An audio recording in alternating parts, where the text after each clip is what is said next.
External Affairs Minister Dr. S. Jaishankar names and shames Pakistan for exporting terror to India, asks why there is no European condemnation of Pakistan. Weeks after the Tawang clash in Arunachal, India ramps up infrastructure along the line of actual control. Defence Minister Rajnath Singh visits Arunachal to inaugurate a 100-metre steel arch bridge. Bharat Jodo Yatra moves out of Delhi into Uttar Pradesh. Akhilesh Yadav and Mayawati give the Congress Yatra a miss. National Conference patron Farooq Abdullah joins the Gandhi siblings. Ex-Punjab Chief Minister Channi accused of misappropriating 1.4 crore cash for his son's wedding. Congress leader accuses Punjab AAP government of vendetta. Days after its launch, Howrah-bound Vande Bharat Express attacked, doors and windows shattered after stone pelting on the train. Beijing hits out over COVID-19 testing requirements on passengers from China after a dozen countries impose curbs. Warns it could take countermeasures in response.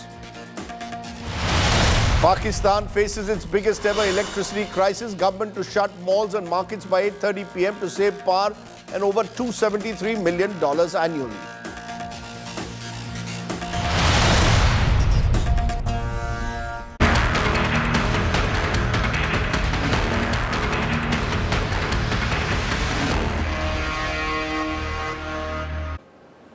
But our top story tonight and our continuing focus on a tragedy that really reflects all that is wrong at times with policing crime in this country, in our major metropolises, especially the national capital. As more revelations tumble out in the Delhi hit-and-run case, new CCTV footage with India Today shows Anjali was with a friend when the accident happened.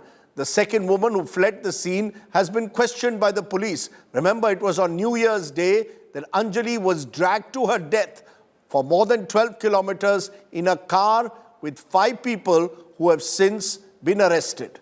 What does this case really mean and where is it heading? It's our top story tonight. Lodged underneath a car chassis, dragged along for 12 kilometers. जो physical evidence हैं, oral evidence हैं या जो CCTV based जो evidence हैं, सारे evidence के आधार पर एविडेंस कलेक्ट करने के बाद हम जो अभियुक्त हैं उनको कड़ी से कड़ी सजा दिलवाएंगे. 2 days later, अभी मैंने आपको बताया कि जो बाकी इन्वेस्टिगेशन है उसके बारे में आपको बताएंगे.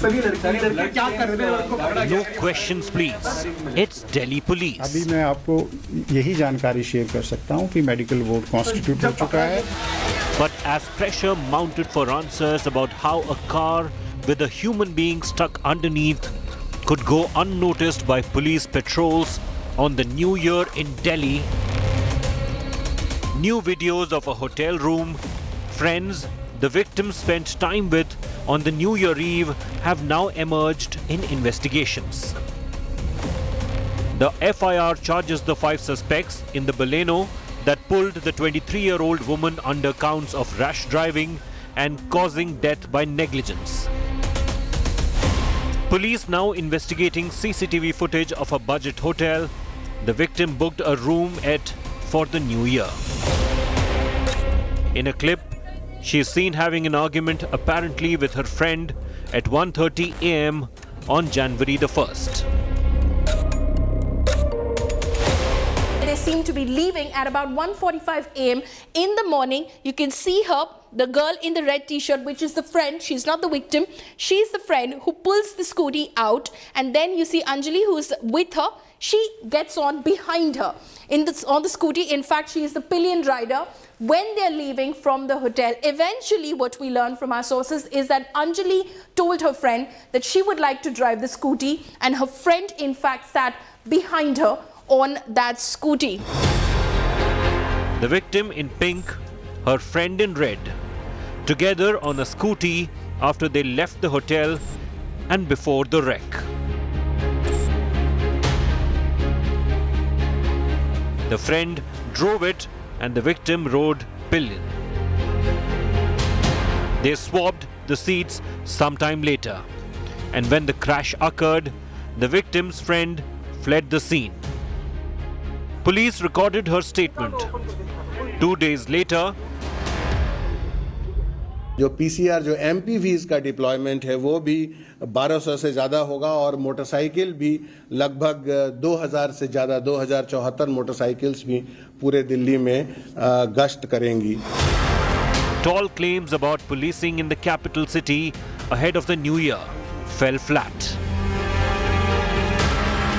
Humanity too slipped into hibernation in raucous celebrations for the new year. With Arvind Ojha and Himanshu Mishra, Bureau Report, India Today.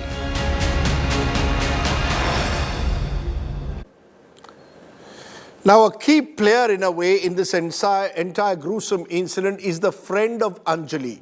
She, remember, was pillion riding on that scooter when it was hit and then simply escaped or ran away. India Today's Crime Bureau Chief Arvind Ojha tracked down the 20-year-old victim's friend.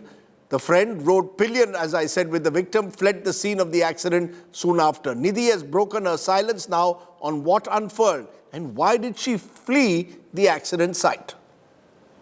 जब news में जैसा कि आपने बताया देखा आपने कि इतना दर्दनाक हादसा हुआ है 12 से 13 किलोमीटर दूर घसीट कर लड़की को ले गया तो आपने एक बार भी पुलिस को जानकारी देने की कोशिश. मैं उस टाइम बहुत होपलेस हो गई थी. मुझे कुछ ठीक नहीं लगा. मुझे जो ठीक लगा मुझे ये ठीक लगा कि मेरे को अपने घर पे जाना चाहिए. बस मुझे यही ठीक लगा. मैं अपने घर पे मैं सोची वो आगे जाके उतर के एक बार लड़की को छुड़वा देंगे पर उन्होंने ऐसा कुछ नहीं किया.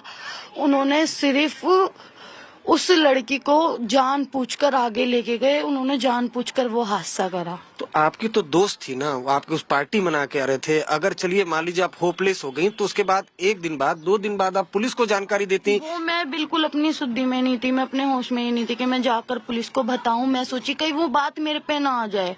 एक होता है ना कि मेरे को लगा कि क्या करूं मैं. मेरे को जो ये ठीक लगा कि मैं अपने घर पे जाऊं अपने घर पे बैठ के शांति से सोचूं क्या करना है क्या नहीं. कुछ नहीं समझ में आया तो 2 दिन बाद पुलिस ने पूछा तो मैंने पूछताछ में सब बता दिया. ऐसे ऐसे हादसा हुआ था. ऐसे ऐसे उस लड़की का एक्सीडेंट हुआ और उस दौरान मैं बच गई. किस्मत इतनी अच्छी मैं बच गई और वो लड़की उस हादसे की शिकार हो. I want to raise today critical issues that this story raises. Issues of policing in this country, indeed in the national capital. Safety for women at night, the nature of hit and run accidents that seem to take place on a regular basis in this country, civic apathy, where citizens don't stand up to help someone who is in distress. These are questions we will raise. Kalpana Vishwanath is an activist and looks at urban safety issues. She joins us. Vikram Singh is former DG of Uttar Pradesh and someone who is, as a police officer, seen many a crime. Meghna Pant is an author and activist based in Mumbai. But in my studio at the moment are 4 of our fellow anchor colleagues, each of whom travels home late in the night in the national capital and therefore will have their own stories to tell. Soumya Saxena, Nabila Jamal, Aishwarya Paliwal, Anisha Mathur.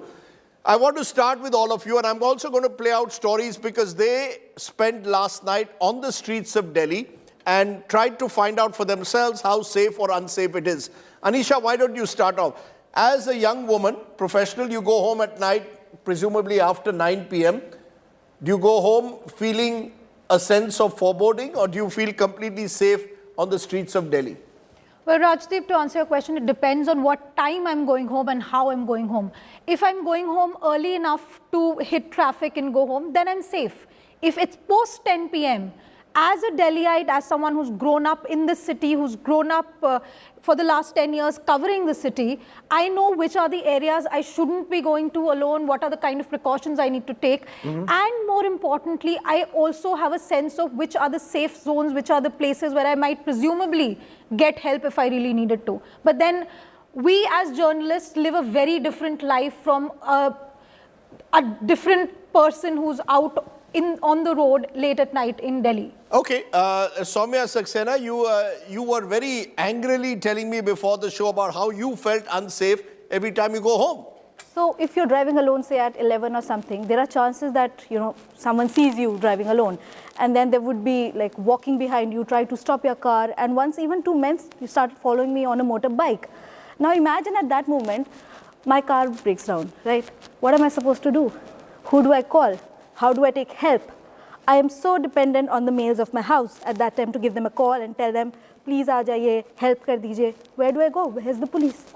I mean, I can't tell you that incident. It was really jarring. You had 2 people on a motorcycle following you. Till the time I actually reached my home and told the security guard ki dekho bhaiya ye log meko follow kar rahe hain, do something. And when he stepped, you know, there were no them, cops on the road? Nothing. I was trying to see if I can get help from somewhere. I even called my home, listen, I'm coming, just be ready in case. Because they kept following me. They kept making, you know, things like these gestures, and it was very bad. Nabila, you were out on the streets yesterday. Yeah. What did you feel? What did you see? What did you feel? You're a Bengaluru girl. Coming to Delhi, do you feel far more unsafe here than you were ever in Bengaluru when you go home at night? Yeah, I mean, most definitely Bangalore is a much safe city, and even I was just sharing with someone that even on a random Tuesday there is a drink and drive check. But you are talking about a national capital, and we did a recce of the city last night. Not a single drink and drive checkpoint or even police bandobast in the most posh localities, which ideally you would believe will have high security. What time was this? Like your Vasant Kunj, the Mehroli area where the murder took place of Shraddha, there was hardly any police presence. There was a bandobast barricading, but no police officers were sitting inside What the chowk. time was this? This was at 1 a.m. 1 a.m. Yeah, so God forbid any incident happened, there's really nobody to go to help. And there's no female officer, women officers, police officers are not deployed anywhere. So we are talking about a city double the size of Bangalore, but police presence smaller than Bangalore. Aishwarya, you were also on the road. What did you see? You will not believe it, Rajdeep. I was near the Dhaulakuan flyover, which is a defense area. You know, Delhi Cant is very close by. We were standing on the road, which was opposite a police booth. There was also a PCR van, barely 20 meters away. The car kept on standing there for good 45 minutes. In fact, we also tried to move it backward and forward. We kept on doing that because we just thought, you know, maybe something, if the cops inside the booth, in case they see that there is some activity going on, they might just cross the road and come and check. They did not. When we confronted them after good 45 minutes, they said, had there been an accident, we would have jumped and, you know, we would have been on the spot.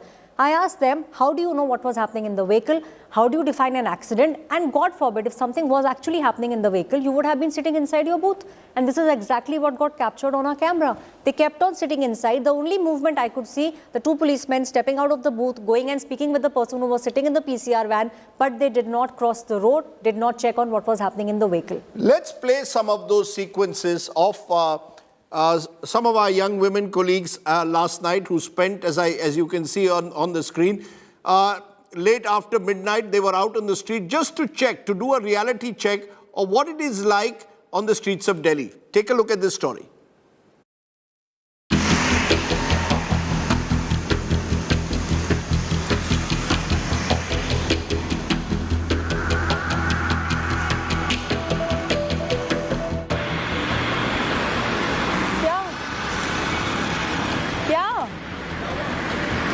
कुछ नहीं, इंतजार कर रही हूँ cab का इंतजार कर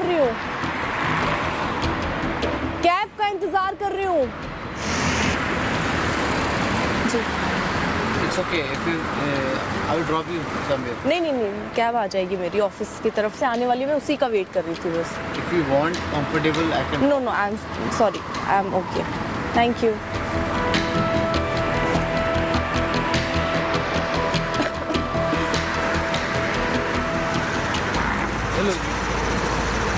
hello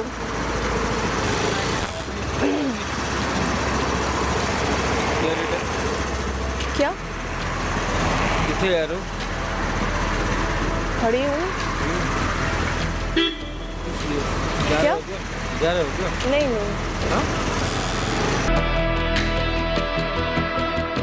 रात के 1 बज रहे हैं, डिफेंस कॉलोनी में मौजूद हूँ. निर्भया कांड से हमने क्या सीखा? 31 तारीख की जो घटना हुई, एक लड़की को 4 किलोमीटर घसीटते हुए 5 दरिंदे चले जाते हैं. उन सब के बाद कितना बदला है दिल्ली, वो हम देखने के लिए पहुंचे. लेकिन आपको जरा दिखाएं, देखिए यहाँ से अभी जब हम ये रिपोर्ट आप तक पहुंचा रहे हैं तो एक पीसीआर वैन यहां पर गुजरती नजर आ रही है और ये फ्रीक्वेंसी हम देख रहे हैं क्योंकि अभी ताज़ा ये मामला है, इसलिए पीसीआर वैन यहां पर नजर भी आ रही हैं। लेकिन सवाल उठ रहे थे उस दिन को लेकर कि अगर 12 किलोमीटर एक लड़की घसीटी जाती है तो पीसीआर वैन कहां थी, पुलिस के अधिकारी, पुलिस के जवान कहां? As I said, we'll play many of those ground reports for you. We've heard 4 voices from women here in Delhi. I want to come for a moment to Meghna, because you're based in Mumbai. Do you feel much safer at night if you were to travel in Mumbai? Mumbai is seen generally as a safer city for women. Rajdeep, absolutely. In fact, on New Year's Eve, I drove back alone at 11:30 in the night, and I was completely safe. And I've been driving in Mumbai alone late at night, sometimes even 3 a.m., 4 a.m. from work or from a party. And I've never faced a single incident that has scared me or, sort of told me that I should not venture out at night. But this is Mumbai, and I think I consider myself extremely lucky. And I'll tell you, I speak for every woman in India when I say this, that we have spent every second of our life trying not to get raped, trying not to get molested, trying not to get killed by men all around us. So it's literally a matter of luck that what happens to Ankita Singh or what happened to Shraddha Walkar, what happens to Jyoti Singh has not happened to each and every woman in India. So I think the only thing that distinguishes us is not even, it's not education, it's not your, your societal status, your economic status, none of that distinguishes you. The only reason why we are alive and these women are dead is a matter and stroke of luck. And that's all I can say, because we have lived every single moment, and ask any woman in India, in fear all the time. Kalpana Vishwanath, you look at urban safety. Do you believe that this is a peculiar problem to North India? Do you believe that this is where women will feel more unsafe? Let's also be clear, it could well have been a man on that pillion who would have been hit and dragged 12 kilometers. So there is a question of safety in general. Do you believe, though, that women in particular are even more vulnerable, more unsafe in North India, possibly? Rajdeep, I think certainly we are seeing that cities like Mumbai or even Kolkata and Bangalore, as your reporter has talked about, seem to be safer, which is not to say, as Meghna also says, that women across the country feel insecure when they are out. Fear is a constant companion for women if we're out after dark. I think that's something that I would say not just in India, but in many parts of the world. So I think this is there is definitely a gender dimension to it, that if you step out after dark, the city is much more hostile towards you than it is towards men. But having said that, your question, this particular case, it could have been a man, I agree. I think there are 2-3 things which are extremely disturbing about this case. One is the complete callousness and insensitivity of those men in the car. I don't care how drunk they were. You cannot have so little value for a human life that it means nothing to you. You can just leave a body lying there and just drive off. The second thing is, it was New Year's Eve night. I cannot believe there was not more policing. It was not an ordinary night. You expect there to be drunken driving on the 31st night, on first morning. You are expecting that there's going to be brawls, there's going to be problems on the street. So I would have expected there to be much more policing, especially on that night. It wasn't just any night. So I think these 2 things are deeply disturbing. You did bring up your reporters being out. It's shocking, but it is not surprising. As a woman, if you stand out at night, and certainly in Delhi, at night, cars and autos and 2-wheelers will stop because they presume that you may be available. So I think there is a problem in the male attitude, in the way that women are viewed. And I think this is something we need to take very seriously, along with urban safety. The problem is people.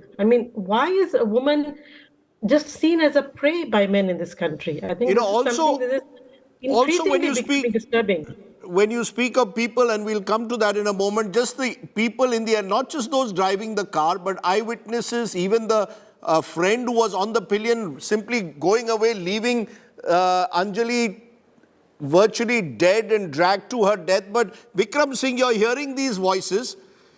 I mean, we could have played this 10 years ago and these would have been the same voices. Lots has changed in this country. What hasn't at times is concepts of urban safety for women.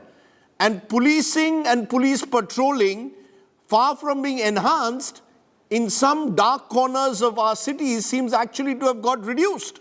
Would you agree with that? I had Kiran Bedi on my show who believes that this decentralized police patrolling model doesn't work. Mr. Sardesai, I have a little more dimension to add. It has been most disconcerting to hear the experiences of the likes of Miss Kalpana, Miss Meghna, and your wonderful reporters. If these ladies feel insecure every minute, it's a shame on you, it's shame on me, it's a shame on all the entire police force in the country. I wish we could have put up a better show. But yes, I know those ladies who were around 12, 13 years of age when Nirbhaya happened, there was a show and I asked them, how many feel more secure after it? Everybody said we were as insecure today as we were when the Nirbhaya case happened. Nothing has changed. To the contrary, Nirbhaya Fund in Maharashtra is used for the security of MLAs. It has not been used, misused or underutilized or not utilized at all.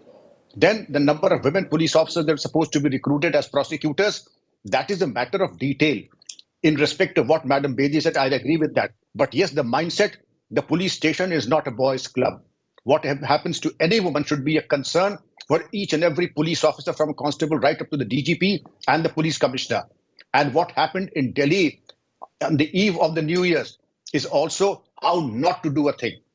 They behaved, the police officer on duty behaved like a defense advocate, diluting the charges, not responding to 22 calls from Deepak Dahiya, who was an eyewitness, patrol cars not reaching, the body being dragged right across the area of 4th police station and the jurisdiction of 25 patrol cars. Do you for 1 minute understand that the claim was that Delhi would be made and fortified like a cantonment? Chhavni mein tabdeel kar denge. Is this the way you convert a Chhavni? Is this what independent India is for, that the fate of the deceased Anjali? And of course, the less said, the better about the friend. We will talk about it later. But the fact of the matter is the manner in which the police conducted themselves. I would have expected that those who did not respond to the calls, those who diluted charges should have been placed into suspension right away. And those who were responsible for the correct registration, proper medical examination of those in the car should also be placed into suspension. But look at the response. They say, we will take action once the inquiry is over. There's something known as prima facie evidence, and there's abundant evidence, Mr. Rajdeep Sardesai, that they should be placed into suspension, if not dismissed from service. Those are strong words. Let's play out another sequence to get a sense of just what, as I said, women can go through in the night. Take a look at another of our women colleagues last night as she traveled the streets of Delhi post-midnight.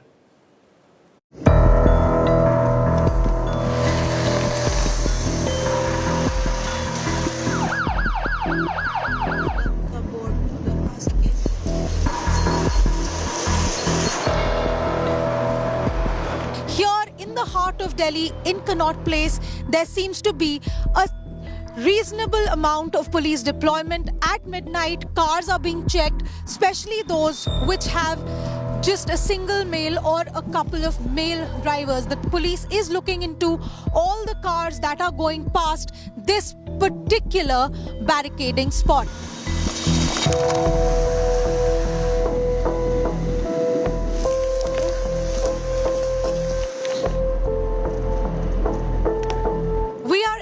Delhi University's North Campus right now, and I'm walking down the Vishwavidyalaya Marg, which is the arterial road in the Delhi University area. And as you can see around us, no street light at this moment is working on this road, even though this is right next to the Delhi Ridge, and this is the road that goes towards the colleges of Delhi University's North Campus. At the same time, we have not seen even a single patrol vehicle or a police personnel or any sort of barricading anywhere from civil lines till the Delhi University's North Campus area, even though this area is normally said to be a security zone since there are a large number of students living in the area. But for the last several minutes, we have not seen any police patrols or any other security arrangements in Delhi University's North Campus. Your experiences with the police, how have you found, if you've ever reached out to the police, how have you found them in the national capital? I mean, have you felt... Any ठंड लगती है. That's precisely what the police told me when I asked him, sir, आप चौकी के अंदर बैठे हो, बाहर तो आप बैरिकेड रख के आप अंदर बैठे हो. मैडम, हम भी इंसान हैं, हमें भी ठंड लगती है. तो हम हीटर फिक्स कर रहे थे. Which is not untrue. Not at all. And then you had the other reporter spotted a couple of police officers sleeping fast asleep in the night. I mean, what can you say? I seriously believe that this isn't systematic. It's a problem within the system. They are understaffed and overworked. That's got to be fixed. And when you talk about the Indian mentality, it's not new. It's seeped in within the Indian mindset that if you're a girl who's wearing makeup, dressed well, out in the night, then you're out there with a mission and purpose, willing to sell yourself. No, I'm just wondering whether any of the police officers told you that आप यहाँ क्या कर रही हैं रात को, देर रात को, Actually, not last night, but this is something we've heard not last night, but over the years. We're journalists. We're out at all sorts of places, all sorts of times. And while आप यहाँ क्यों हो may not have been a question that was asked last night because, we're doing a reality check. They're also very well aware of why we're asking them questions. But there has been an incident where I actually had to go and ask the police for help at one point, and the straight up answer was, "Ma'am, आपको FIR काहे को करानी है? आप भीड़ में क्यों गए थे?" And this is when I'm a reporter on duty carrying a mic ID saying, "I'm a reporter, I've been harassed, do something." The problem is that the police simply says, "Ma'am, there is so much happening, we're so overburdened. CCTV footage है नहीं है, पता नहीं है." Who is monitoring? The question is, who is monitoring? I don't think it's a priority for them. If you are out at a certain time, then the responsibility lies with you, period. There is where the buck stops. In case something happens, the onus is on you. They have a lot of reasons they will give us. Also, in my case, he said, had there been an accident, we would have, crossed the road. Also, they are very judgmental. You go to them about something, the first thing they'll ask is, "Madam, आप जानती हैं क्या? आपका boyfriend है क्या? कुछ चक्कर है क्या?" That's what we hear from them most of the time. And many of it's the so women easy to tarnish the woman. Unfortunately, that's what it comes down to. It's not just, of course, done by police officers. Politicians also do it. When some of their remarks that they make after such incidents take place in this country. But, there is another aspect that is extremely troubling. The manner in which there were very few people out there willing to help Anjali. She was being dragged for 12 kilometers and everyone seemed to stand by. There were eyewitnesses. Her friend runs away for reasons that are frankly completely inexplicable in a way, or she was just simply too frightened. Meghna, you get a sense that citizens don't want to get involved, particularly in hit-and-run accidents. They want to just stay away from it all. Each person is left to his or her own devices to in a way, protect herself. Rajdeep, the problem is a narrative that we've been led to believe is that women's bodies are sites of violence. And only the most rarest of rare cases, the most brutal of brutal crimes, is what awakens our nation's conscience every once in 2-3 months. Otherwise, we are completely dead to badly raised men who have absolutely no fear of the system. And this is the fault not just of the perpetrators, the direct perpetrators, but also the fault of the judiciary, the police, the politicians, like you mentioned, who are making these kind of, loose statements, the parents who are raising their children badly. And I think even in countries, if you look at the most sexist or non-democratic countries like Saudi and North Korea, they behead men for even looking at women. They castrate them. But the in our country, there is absolutely no law, the point I'm making, no fear of the law of the land.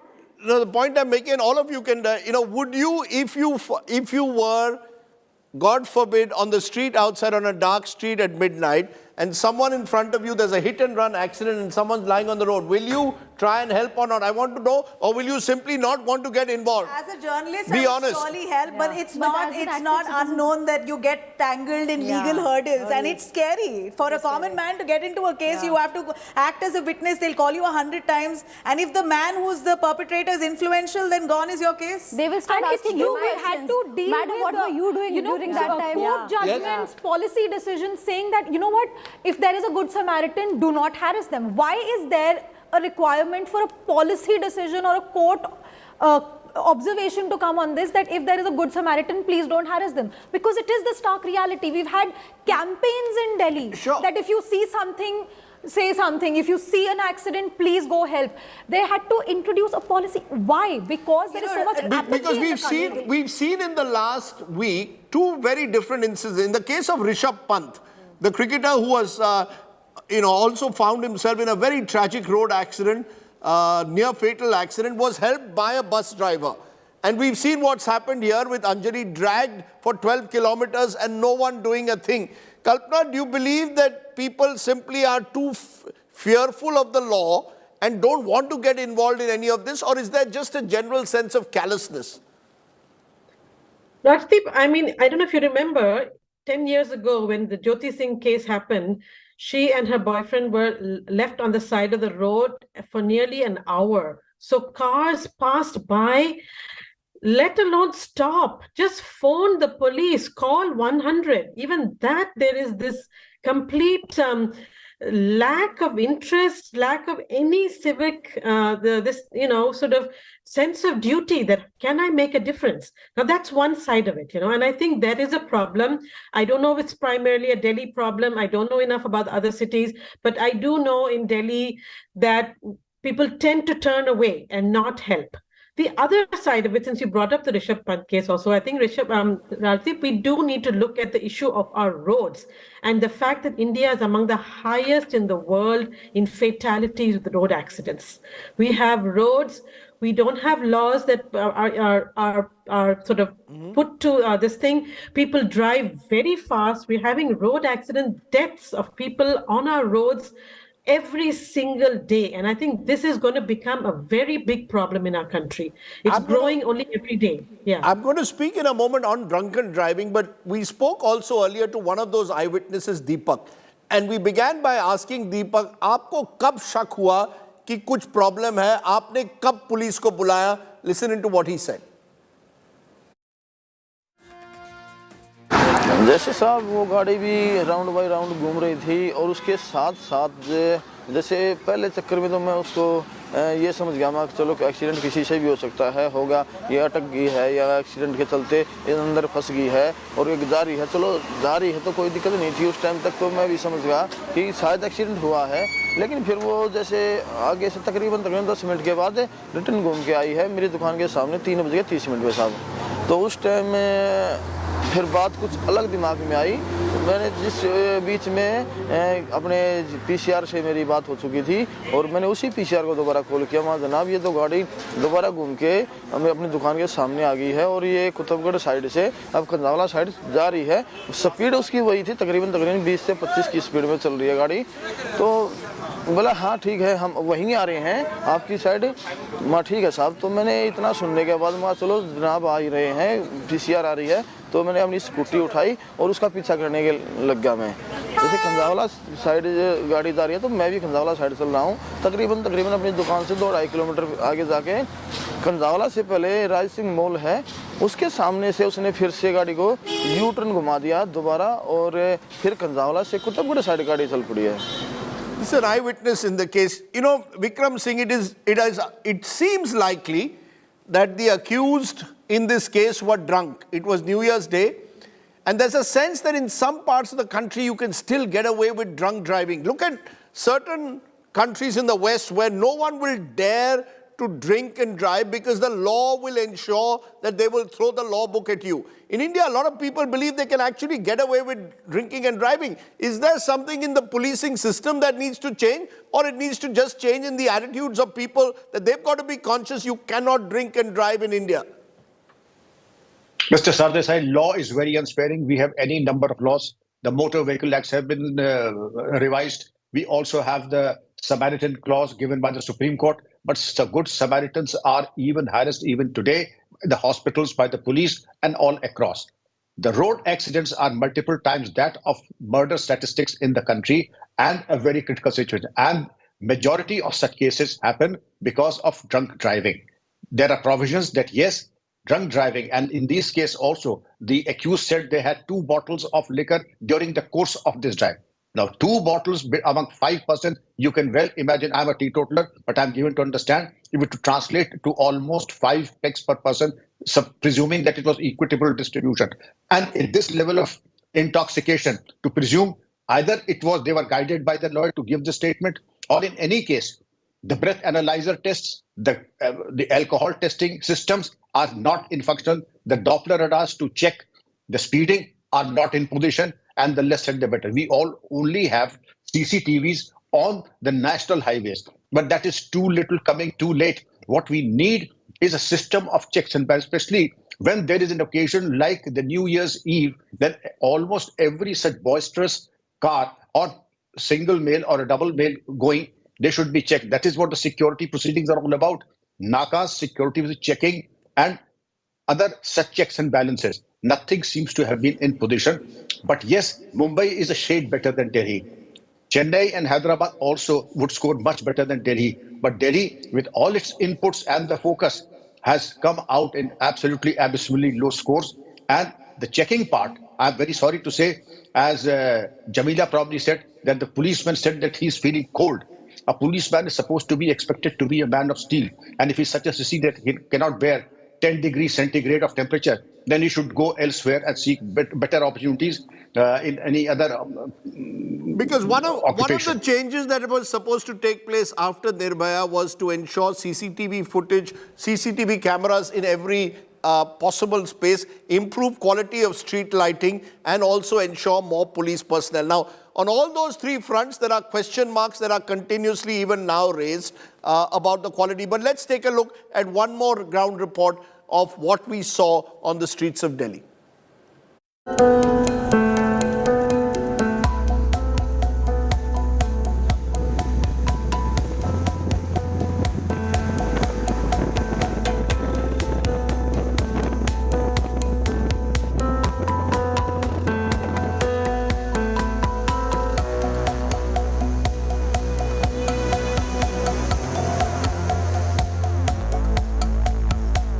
It's almost 1:15 in the morning and we are on the streets of the national capital to figure out how safe is the capital for women. We are near a very prominent place which is called the Dhaula Kuan, and you will be able to see, I'll show you, a police booth and a PCR van. We will now stop here for almost 15 minutes to do a reality check whether the policemen who are sitting inside the police booth, do they step out to see what's happening in this car which is stationed right outside the police booth for almost 15 minutes. On the other side is a PCR van, barely 20 meters away from this police booth. We will now try to figure out whether the policemen will come out to at least investigate what's happening in this car which is parked for more than 15 minutes right outside the booth on the other side of the road, or whether they let the car be and they do not come and do any kind of inspection. This is a reality check in Dhaula Kuan.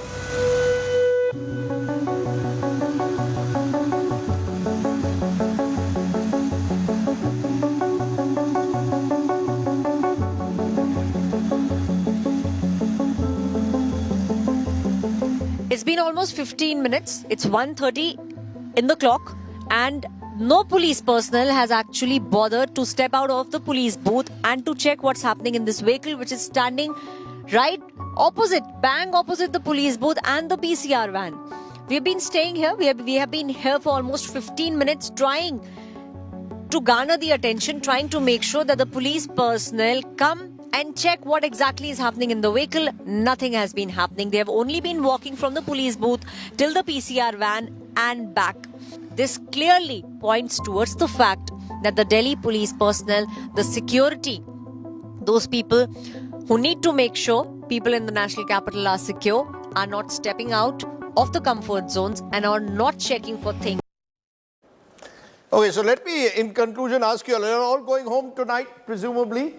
Feeling safer or not safer? No, where else will we go? No? Not safe. Going home alone? Yeah, we all go home alone.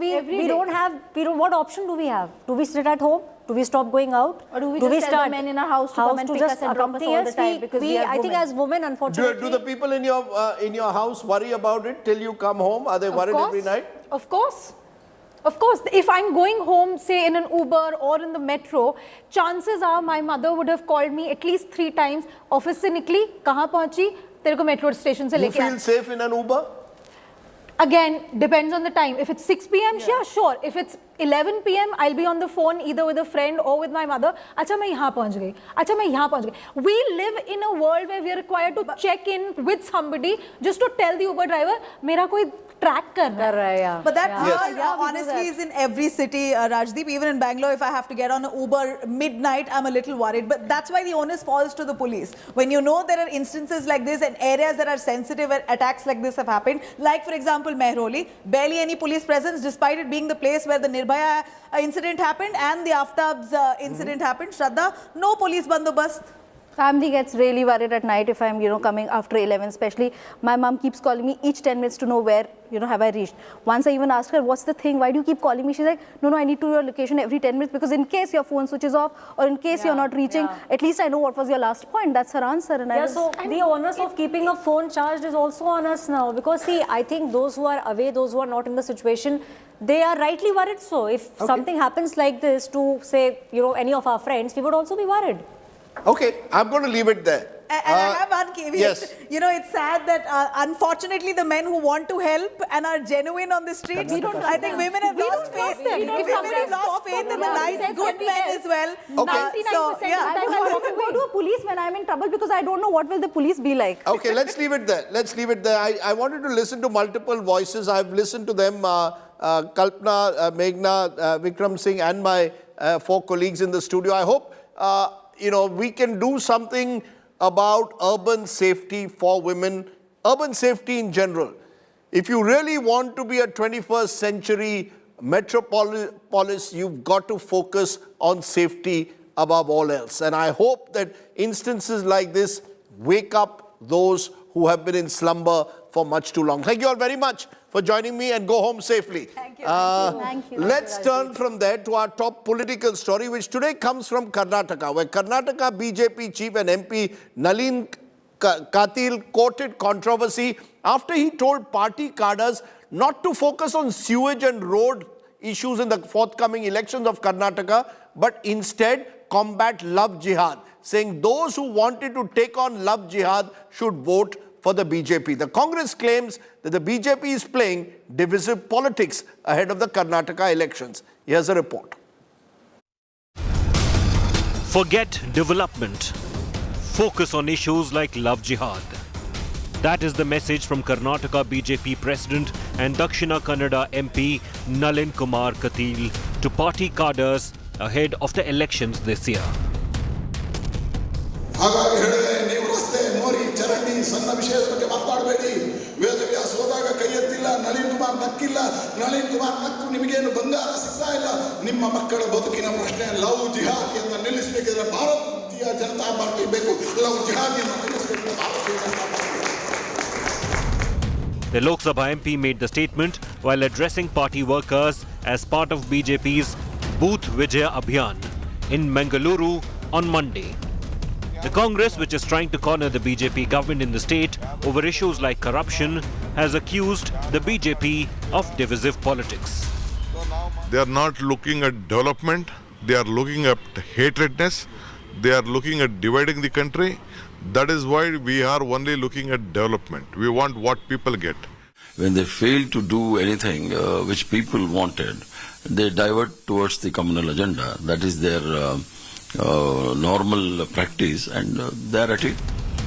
Katil's remarks come at a time when potholes have become death traps in Bengaluru, putting the Basavaraj Bommai government in the dock.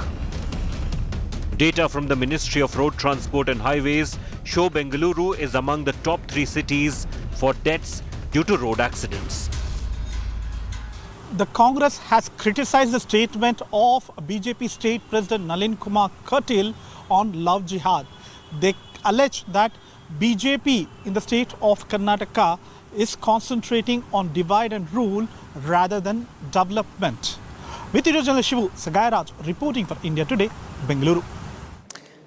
Let's take a break at this point. When we return, tonight's ground report, which comes from Narayanpur in Chhattisgarh, where churches and Christian groups are facing targeted attacks. We'll be back in a moment. You're watching the news today. News without the noise.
Welcome back. Let's turn to tonight's ground report that comes from Chhattisgarh, where communal tension has spiked after a group of tribals attacked churches in Narayanpur on Monday, protesting against alleged conversions. Christian tribals now claim that they are being evicted from the village for resisting Ghar Wapsi. The police have arrested 7 people, including a district leader of the BJP, for the attacks on churches. It's tonight's ground report.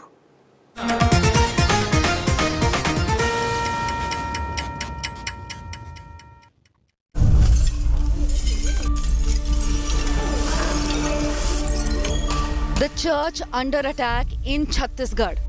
Around 2 p.m. on Monday, a mob allegedly led by the Adivasi Samaj, an outfit working amongst tribals, barged into Catholic church in Narayanpur. Armed with sticks and sharp weapons, the mob went berserk, smashing chairs and breaking windows. CCTV footage from the church shows how the security personnel, outnumbered by the mob, fled the scene as crowds forced themselves through the gate. The church claims that they suffered losses worth 25 lakh rupees. The attackers allegedly looted 4.5 lakh rupees from the priest's residence. This is very unexpected, quite unexpected. We could never dream that such an incident will happen in the town of Narayanpur, because it's very close to the Prashasan, the administration, district administration. Still it happened. So it is a matter of pain more than reactions. When the attack was taking place, around 1,000 children were present at the Vishwadipti High School, located adjacent to the church. Brij Mohan and Meena Ramteke are posted as teachers there. The mob also targeted Brij Mohan's home. किस तरह का damage और आपके घर में हुआ है, क्योंकि आप ज़्यादा अच्छे से बेहतर एक्सप्लेन कर पाएंगे. हम किचन से होके आए अभी. ये जो मेन हॉल है यहाँ पे हम देख सकते हैं, यहाँ पे कैशियो पूरा तोड़फोड़ कर दिया गया है. ये मुझे अंदेशा लग रहा है बेडरूम है. बाकी आप अगर जरा जी, ये जो है एक मेरा बेटे का रूम है और यहाँ पे बेड था, कूलर थे और एक छोटा अलमारी था. और एक्चुअली मैडम ये हाउस जो है अंडर कंस्ट्रक्शन है, पूरा कंप्लीट नहीं हुआ है, तो कुछ टाइल्स वगैरह रखे थे, उसको भी तोड़ दिया गया. After vandalizing the Catholic church, the mob moved towards Shantinagar area in Narayanpur, targeting 3 more churches. Many security personnel were injured in the mayhem. Narayanpur SP Sadanand Kumar suffered head injuries. एक team को school की तरफ भेज करके उस बच्चों को मैदान की तरफ भेज दिया ताकि सभी बच्चे सुरक्षित हो जाए, और वो सिचुएशन और स्टाफ जो है तो उनको फिर मॉब को कंट्रोल करना शुरू किया और मॉब को धीरे धीरे वहाँ से निकालना शुरू किया. Christian tribals alleged that BJP district president Roop Se Salam was leading the mob. The police have booked Salam for attempt to murder and other charges. कल जो पुलिस द्वारा यथासंभव जो क्षेत्र की जो खासतौर पर जो बच्चे लोग के जान माल की रक्षा करने के हिसाब से कार्रवाई की गई थी, यदि नहीं किया हो तो फिर और कोई बड़ी वारदात का अंजाम हुआ होगा. इन सब परिस्थिति को ध्यान में रखकर हमने कार्रवाई किया है. BJP's prominent tribal face, Kedar Kashyap, however, accuses the Congress of provoking the violence. लगातार हमारे आदिवासी समाज इस बात का विरोध कर रहे हैं कि यहाँ पर बिना कोई उसके ये ईसाई मिस्त्रियाँ लगातार अपना धर्मांतरण कर रही हैं और लगातार यहाँ पर हमारे समाज को तब्दील करने की कोशिश कर रही हैं. हमारी जो परंपरागत जो रीति रिवाज है, हमारे जो मेले मंडैयाँ हैं, इन सबको ख़त्म करने की कोशिश, साजिश ये पूरी सरकार के माध्यम से सरकार के संरक्षण में हो रहा है. The tension between Christian and Hindu Adivasi communities began 3 months ago when several families were driven out of their villages and denied funeral rites for allegedly refusing to convert to Hinduism. 130 families were rehabilitated by the state government. The Adivasi Samaj, on the other hand, is accusing evangelists of converting tribals to Christianity. Additional security forces are deployed to the area to maintain peace. Bureau Report, India Today. Troubling story there from Narayanpur. I want to end tonight with our Get Real India story, because today marks the 192nd birth anniversary of Savitribai Phule, one of the most remarkable reformers and activist of her time, the mother of, in a way, education for the girl child. She set up a school for women in India in the 19th century. Today, while all the politicians were paying their respects to Savitribai Phule, the fact is the school that she set up in Pune lies in shambles, and several people are now demanding the restoration of the site. It's so much easier to tweet your respects or to build a statue than actually build a school. Tonight's report from Pankaj Khelkar is a reminder to our netas. If you want to honor Savitribai Phule's legacy, start with helping rebuild the school that she first set up for young children. Think about it. Stay well, stay safe. Good night, Shubhratri. Jai Hind, Namaskar. This is a Pune landmark. India's first school for women, set up by Savitribai Phule, a feminist icon known as the mother of education. 175 years after she set up the school, the building is now in shambles. Here you can see the condition of the place is in dilapidated state. Anywhere, anytime, this Wada, which is already in crumbling state, might collapse. Some part of the Wada has already collapsed. Now here you can see the remains of the Wada. Despite being designed as a heritage place in Pune city, the school lies in an abandoned state. किसी भी परियोजना के लिए जो जमीन लगती है या जो भी संसाधन लगते हैं उसकी कीमत तो सरकार को देनी ही पड़ेगी और हमारा ये कहना है कि यहाँ के जो लोग हैं जो यहाँ पे एस्टेब्लिश्ड है उनके कोई अधिकार हम छीनना नहीं चाहते ना सरकार छीने अगर छीनती है तो हम उनके साथ खड़े रहेंगे. For the last 22 years, several organizations have protested against builders eyeing the historical site. 30 जनवरी तक यहाँ पे ज्येष्ठ नेता हमारे जो नेता है बाबा अडाव जी ने कहा है कि अगर ये राष्ट्रीय स्मारक डिक्लेयर करके काम नहीं शुरू होता है तो महाराष्ट्र के पूरे जन चौलन में काम करने वाले आंदोलनकारी सब एक साथ आके बहुत बड़ा आंदोलन हम लोग खड़ा करेंगे. But despite repeated protests and long-drawn court hearings, any action to restore the first school ever for women in India is still pending.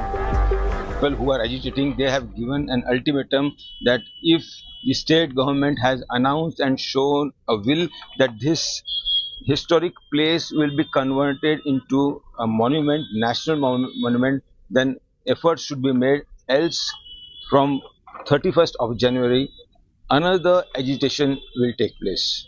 With cameraman Gopal Harne, this is Pankaj Khelkar in Pune for India Today.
Presented by धूल आए पर घर पे ना टिक पाए.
Co-powered by SABIC, chemistry that matters.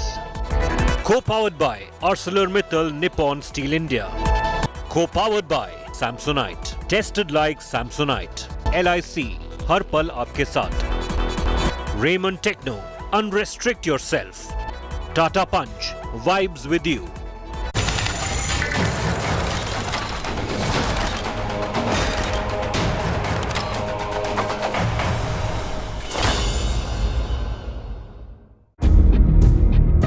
Minister Jai Shankar goes viral again. Because you are a diplomat doesn't mean you're untruthful.